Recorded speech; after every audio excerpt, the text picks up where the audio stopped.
ಇನ್ನು ನಾಳೆ ಕನ್ನಡ ಸಂಘಟನೆಗಳು ಕರೆ ಕೊಟ್ಟಿರ್ತಕ್ಕಂಥ ಕರ್ನಾಟಕ ಬಂದ್, ಈ ಕರ್ನಾಟಕ ಬಂದ್ ಯಾವ ಪರಿಪ್ರಮಾಣದಲ್ಲಿರುತ್ತೆ, ಏನಾಗುತ್ತೆ ಅಂತಕ್ಕಂಥದ್ದು ಬಹಳ ಕುತೂಹಲ.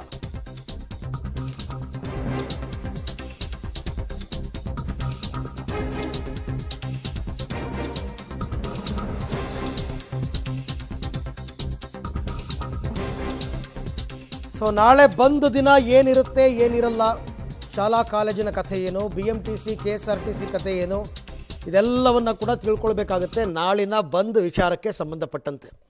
ಈಗಾಗಲೇ ಬಂದ್ಗೆ ಕರೆ ಕೊಟ್ಟಿರ್ತಕ್ಕಂಥ ಕನ್ನಡ ಸಂಘಟನೆಯವರು ವಾಟಾಳ್ ನಾಗರಾಜ್ ಮತ್ತು ಸಾರಾ ಗೋವಿಂದು ಎಲ್ಲ ಕಡೆ ಮೈಕಲ್ಲಿ ಅನೌನ್ಸ್ಮೆಂಟ್ ಮಾಡಿಕೊಂಡು ಬೆಂಬಲವನ್ನು ಕೇಳ್ತಾ ಇದ್ದಾರೆ.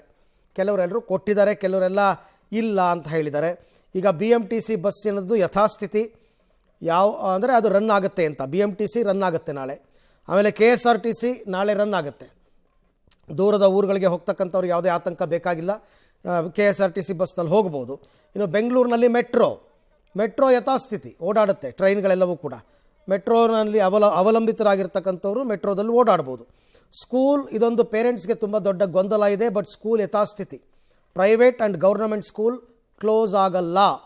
ಎಕ್ಸಾಮ್ಗಳು ಯಾರಿಗಾದರೂ ಮಕ್ಕಳುಗಳಿಗಿದ್ದರೆ ಎಕ್ಸಾಮ್ ನಡೆಯುತ್ತೆ, ಅದಕ್ಕೆಲ್ಲ ಏನು ರಜನೂ ಕೊಡಲ್ಲ, ಪೋಸ್ಟ್ಪೋನ್ ಕೂಡ ಮಾಡಲ್ಲ. ಕಾಲೇಜಿನ ಕಥೆನೂ ಅಷ್ಟೇ, ಕಾಲೇಜು ಯಥಾಸ್ಥಿತಿ, ಪೋಸ್ಟ್ಪೋನ್ ಆಗಲ್ಲ, ಎಕ್ಸಾಮ್ ನಡೀತಾ ಇದೆ, ಮುಂದುವರಿಯುತ್ತೆ. ವೈದ್ಯಕೀಯ ಸೇವೆಗಳು ತುರ್ತು ಸೇವೆ ಅಡಿಗೆ ಬರತಕ್ಕಂಥದ್ದು ಇವೆ, ಯಾವುದಕ್ಕೂ ಕೂಡ ಯಾವ ಬಂದಲ್ಲೂ ತೊಂದರೆ ಆಗಲ್ಲ.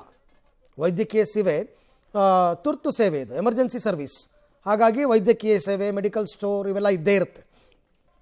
ಹೋಟೆಲ್ ಅಸೋಸಿಯೇಷನ್ ಅವರು ಕೂಡ ಬೆಂಬಲ ಕೊಟ್ಟಿಲ್ಲ, ಹಾಗಾಗಿ ಹೋಟೆಲ್ಗಳು ಕೂಡ ನಾಳೆ ತೆರೆದಿರುತ್ತೆ. ಇವ್ರು ಬಂದು ಬಲವಂತವಾಗಿ ಮುಚ್ಚಿದ್ರೆ ಮುಚ್ಚಿಸ್ದಂಗೆ, ಇಲ್ಲ ಅಂದ್ರೆ ಇಲ್ಲ, ಅವರಾಗಿದ್ದವರಂತೂ ವರ್ಕ್ ಮಾಡ್ತಾರೆ. ರೈಲು ಸಂಚಾರ ಅದನ್ನು ಸ್ಟಾಪ್ ಮಾಡೋಕ್ಕೆ ಬರಲ್ಲ, ಎಂದಿನಂತೆ ರೈಲು ಸಂಚಾರ ಇದ್ದೇ ಇರುತ್ತೆ. ಬೀದಿ ಬದಿ ವ್ಯಾಪಾರ ಅದು ಕೂಡ ಯಥಾಸ್ಥಿತಿನಲ್ಲೇ ಇರುತ್ತೆ.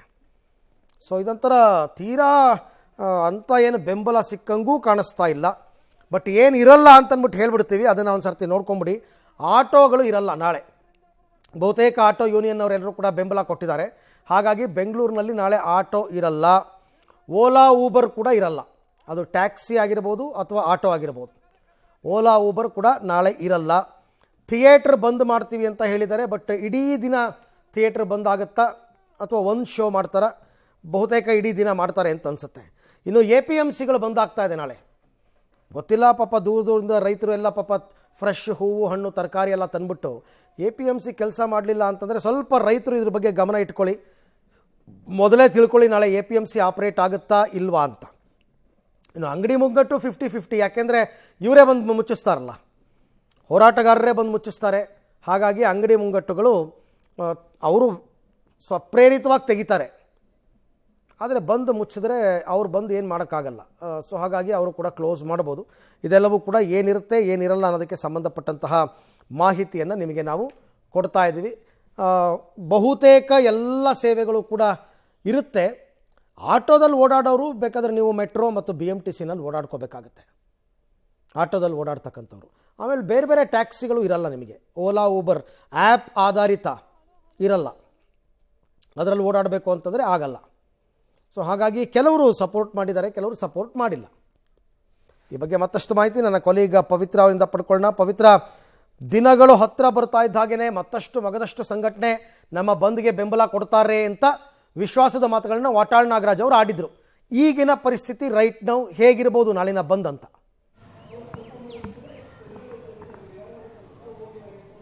ಅರವಿಂದ್, ಈಗ ಬಂದ್ಗೆ ಬೇಕಾಗಿರುವಂತಹ ಬೆಂಬಲ ಬಹುತೇಕ ಸಂಘಟನೆಗಳಿಂದ ನಿರೀಕ್ಷೆಯಷ್ಟು ಸಿಕ್ಕಿಲ್ಲ. ಈಗಾಗಲೇ ಬಂದ್ಗೆ ಒಂದಿಷ್ಟು ಕನ್ನಡ ಪರ ಒಕ್ಕೂಟಗಳು ಮುಂದಾಗಿದ್ದಾವೆ, ಆದರೆ ಪ್ರಮುಖವಾಗಿ ಇದ್ದಿರುವಂಥದ್ದು ಬೆಳಗಾವಿಯ ಇಶ್ಯೂ. ಹಾಗಾಗಿ ಸಾರಿಗೆ ಏನಾದರೂ ಬಂದಾಗುತ್ತಾ ಅಂತಂದರೆ ಈ ಬಗ್ಗೆ ಸಾರಿಗೆ ನೌಕರರು ಕೂಡ ಅಷ್ಟಾಗಿ ಆಸಕ್ತಿಯನ್ನು ವಹಿಸ್ತಂಗೆ ಕಾಣಿಸ್ತಾ ಇಲ್ಲ. ಇನ್ನೊಂದು ಕಡೆಗೆ ಎಸ್ಮಾದ ಭಯವೂ ಕೂಡ ಇದೆ. ಜೊತೆಗೆ ರಾಮಲಿಂಗಾರೆಡ್ಡಿ ಅವರು ಕೂಡ ಹೇಳ್ತಾ ಇದ್ದಾರೆ, ನಾವು ಬಸ್ಸನ್ನು ಸ್ಥಗಿತಗೊಳಿಸೋದಿಲ್ಲ ಅಂತ ಹೇಳ್ತಾ ಇದ್ದಾರೆ. ಇನ್ನುಳಿದಂತೆ ಓಲಾ ಊಬರ್ ಸಪೋರ್ಟ್ ಅನ್ನು ಮಾಡಿದ್ದಾರೆ, ಆದರೆ ಬಹುತೇಕ ಈ ಹಿಂದಿನ ಬಂದ್ಗಳಲ್ಲಿ ಸಪೋರ್ಟ್ ಮಾಡ್ತಾರೆ, ಬಟ್ ರೋಡ್ ಅಲ್ಲಿ ಆ ಓಲಾ ಊಬರ್ ಕ್ಯಾಬ್ಗಳು ಓಡಾಡುವಂಥದ್ದು ಕಾಮನ್ ಆಗುತ್ತೆ. ಸೊ ಇನ್ನೊಂದು ಕಡೆಗೆ ಹೋಟೆಲ್ ಅಸೋಸಿಯೇಷನ್ ಅವರು ಈ ಬಂದ್ಗೆ ಬೆಂಬಲವನ್ನ ಕೊಟ್ಟಿಲ್ಲ, ನಾವು ನೈತಿಕವಾಗಿ ಬೆಂಬಲವನ್ನ ಕೊಡ್ತೀವಿ ಅಂತ ಹೇಳ್ತಾ ಇದ್ದಾರೆ. ದಾಸನಪುರ ಮಾರ್ಕೆಟ್ ಅಲ್ಲಿನ ರೈತರು ಸಪೋರ್ಟ್ ಅನ್ನ ಮಾಡ್ತಾ ಇದ್ದಾರೆ. ಹಾಗಾಗಿ 300 ಅಂಗಡಿಗಳು ಏನಿದೆ, ತರಕಾರಿ ಅಂಗಡಿಗಳು, ಅದು ಬಂದ್ ಆಗುತ್ತೆ. ಇನ್ನು ಶಾಲೆಗಳ ವಿಚಾರಕ್ಕೆ ಬರೋದಾದ್ರೆ ಅರವಿಂದ್, ಈಗಾಗಲೇ ಎಕ್ಸಾಮ್ಗಳು 1ನೇ ತರಗತಿಯಿಂದ ಹಿಡಿದು 8ನೇ ತರಗತಿಯವರೆಗೆ ಮೌಲ್ಯಾಂಕನ ಪರೀಕ್ಷೆಗಳು ನಡೀತಾ ಇರೋದ್ರಿಂದ ನಾವು ಶಾಲೆಯನ್ನ ಬಂದ್ ಮಾಡೋದಕ್ಕೆ ಸಾಧ್ಯ ಇಲ್ಲ ಅಂತ ಖಾಸಗಿ ಅವರು ಹೇಳ್ತಾ ಇದ್ದಾರೆ. ಜೊತೆಗೆ ಸರ್ಕಾರಿ ಶಾಲೆಗಳು ಕೂಡ ಬಂದ್ ಆಗೋದಿಲ್ಲ ಅಂತ ಇದುವರೆಗೆ ನಗರ ಅಂದ್ರೆ ಬೆಂಗಳೂರಿನ ವ್ಯಾಪ್ತಿಯಲ್ಲಿ DC ಅವರು ಕೂಡ ಕನ್ಫರ್ಮ್ ಮಾಡಿದ್ದಾರೆ. ಜೊತೆಗೆ ಶಿಕ್ಷಣ ಸಚಿವರು ಕೂಡ ಅದೇ ಮಾತನ್ನ ಪುನರುಚ್ಚಾರಣೆ ಮಾಡಿದ್ದಾರೆ. ಸೊ ಹಾಗಾಗಿ ಎಷ್ಟರ ಮಟ್ಟಿಗೆ ಈ ಬಂದ್ ಸಕ್ಸಸ್ ಆಗುತ್ತೆ ಏನು ಅನ್ನುವಂಥದ್ದು ನೋಡಬೇಕು. ಜೊತೆಗೆ ಈಗಾಗಲೇ ರ್ಯಾಲಿಗೂ ಕೂಡ ಅವಕಾಶವನ್ನ ಕೊಡೋದಿಲ್ಲ ಅಂತ ಪೊಲೀಸ್ ಕಮಿಷನರ್ ಕೂಡ ಕಡಾಖಂಡಿತವಾಗಿ ಹೇಳಿದ್ದಾರೆ. ಸುಪ್ರೀಂ ಕೋರ್ಟ್ನ ಆದೇಶ ಇದೆ, ಅದನ್ನ ಪಾಲನೆ ಮಾಡಬೇಕು ನಾವು. ಹಾಗಾಗಿ ನಾವು ಏನು ಟೌನ್ ಹಾಲ್ನಿಂದ ಫ್ರೀಡಂ ಪಾರ್ಕ್ ವರೆಗೆ ರ್ಯಾಲಿ ಅಂತಿದ್ದಾರೆ ಅದಕ್ಕೆ ಅನುಮತಿಯನ್ನ ನೀಡೋದಿಲ್ಲ, ಜೊತೆಗೆ ಬಲವಂತದ ಬಂಧನ ಮಾಡುವಂತಿಲ್ಲ ಅನ್ನುವಂತಹ ಎಚ್ಚರಿಕೆಯನ್ನ ಕೂಡ ರವಾನೆ ಮಾಡಿದ್ದಾರೆ. ಇದರ ಮಧ್ಯೆ ಈಗಾಗಲೇ ಕರ್ನಾಟಕ ಒಕ್ಕೂಟಗಳು ಸಭೆಯನ್ನ ನಡೆಸ್ತಾರೆ. ಇನ್ನು ಕೆಲವೇ ಕ್ಷಣಗಳಲ್ಲಿ ಸಭೆ ಕೂಡ ಆರಂಭವಾಗಿ ಅಂತಿಮವಾಗಿ ಯಾವ ರೀತಿ ಇರುತ್ತೆ ಬಂದ್ ಅನ್ನುವಂಥದ್ರ ಬಗ್ಗೆ ಕೂಡ ತಮ್ಮ ರೂಪರೇಷೆಯನ್ನು ಹೇಳ್ತಾರೆ. ಅರವಿಂದ್, ಈ ನಡುವೆ ಪವಿತ್ರ, ಈಗ ಬೆಂಗಳೂರಿನ ಮೆಜೆಸ್ಟಿಕ್ ಸುತ್ತಮುತ್ತ ಪೇಟೆಗಳೆಲ್ಲ ಏನಿದೆ ಅವರೆಲ್ಲ ವರ್ತಕರು ಬಹುತೇಕ ಅವರು ಸ್ಟಾಪ್ ಆಯಿತು, ಅವರ ವಹಿವಾಟು ಸ್ಟಾಪ್ ಆಯಿತು ಅಂದರೆ ಒಂದು ಅರ್ಥದಲ್ಲಿ ಸ್ವಲ್ಪ ಭಾಗಶಃ ಬಂದ್ ಯಶಸ್ವಿ ಆಯಿತು ಅಂತ ಅನ್ಬೋದು. ಅವರುಗಳ ತೀರ್ಮಾನ ಏನಾಗಿದೆ ಅಂತ ಅಂದ್ಬಿಟ್ಟು ಅರವಿಂದ್, ಈಗ ಕ್ಲಾತ್ ಮರ್ಚೆಂಟ್ ಚಿಕ್ಕಪೇಟೆಯಲ್ಲಿರುವಂತಹ ಕ್ಲಾತ್ ಮರ್ಚೆಂಟ್ ಅಸೋಸಿಯೇಷನ್ ಅವರು ಸಂಪೂರ್ಣವಾಗಿ ಬಂದ್ಗೆ ಬೆಂಬಲವನ್ನು ವ್ಯಕ್ತಪಡಿಸಿದ್ದಾರೆ. ಸೊ ಹಾಗಾಗಿ ಆ ಭಾಗದಲ್ಲಿ ಮೆಜೆಸ್ಟಿಕ್ನ ಆಸುಪಾಸು ಏನಿದೆ ಅವೆನ್ಯೂ ರೋಡ್ ಬಹುತೇಕ ಅಂಗಡಿಗಳು ಕೂಡ ಸ್ತಬ್ಧ ಆಗುವಂತಹ ಚಾನ್ಸಸ್ ಇದೆ. ಜೊತೆಗೆ SP ರೋಡ್ನಲ್ಲಿ ಕಂಪ್ಯೂಟರ್ ಸೇರಿದಂತೆ ಬಿಡಿಭಾಗಗಳು ಆ ರೀತಿಯ ಒಂದು ಶಾಪ್ಗಳು ಏನಿದಾವೆ ಅದು ಕೂಡ ಬಂದ್ಗೆ ಬೆಂಬಲವನ್ನ ಕೊಡ್ತಾ ಇದ್ದಾರೆ. ಆದರೆ ಪ್ರಮುಖವಾಗಿ ಮೆಜೆಸ್ಟಿಕ್ನ ಭಾಗದಲ್ಲಿ ಸಾರಿಗೆ ಸಂಚಾರ ಮಾತ್ರ ಸ್ತಬ್ಧ ಆಗೋದು ಅನುಮಾನ. ಏನಾದರೂ ಅಹಿತಕರ ಘಟನೆಗಳು ನಡೆದ್ರೆ ಸಾರಿಗೆ ಸಂಚಾರ ಸ್ತಬ್ಧ ಆಗ್ಬೋದು. ಅದನ್ನು ಹೊರತುಪಡಿಸಿದ್ರೆ ಅಂಗಡಿ ಮುಗ್ಗಟ್ಟುಗಳು ಏನಾದರೂ ಅಂದ್ರೆ ಕನ್ನಡ ಸಂಘಟನೆಯವರು ಈಗಾಗಲೇ ಅವರ ಬೆಂಬಲವನ್ನ ಕೊಟ್ಟಿದ್ದಾರೆ. ಹಾಗಾಗಿ ಏನಾದರೂ ಅಹಿತಕರ ಘಟನೆ ನಡೆಯೋದು ಅಥವಾ ಅಲ್ಲಿಗೆ ರ್ಯಾಲಿ ಮೂಲಕ ಏನಾದರೂ ಹೋದ್ರೆ ಅವ್ರಿಗೆ ಆತಂಕ ಇರೋದ್ರಿಂದ ಬಂಧನ ಮಾಡಬಹುದು. ಅದನ್ನು ಹೊರತುಪಡಿಸಿದ್ರೆ ಮೆಜೆಸ್ಟಿಕ್ನ ಆಸುಪಾಸು Chikkapete avenue road SP road ಆ ಭಾಗ ಬಹುತೇಕ ಸ್ತಬ್ಧ ಆಗುವಂತಹ ಚಾನ್ಸಸ್ ಇದೆ. ಅರವಿಂದ್, ರೈಟ್, ಥ್ಯಾಂಕ್ ಯು ತಮ್ಮೆಲ್ಲ ಮಾಹಿತಿಗೆ ಪವಿತ್ರ, ಧನ್ಯವಾದ. ಸೊ ಒಟ್ಟಾರೆ ನಾಳಿನ ಬಂದ್ ಹೇಗಿರಬಹುದು ಅದರ ಪರಿಣಾಮ ಜನರಿಗೆ ತಟ್ಟಬೇಕು.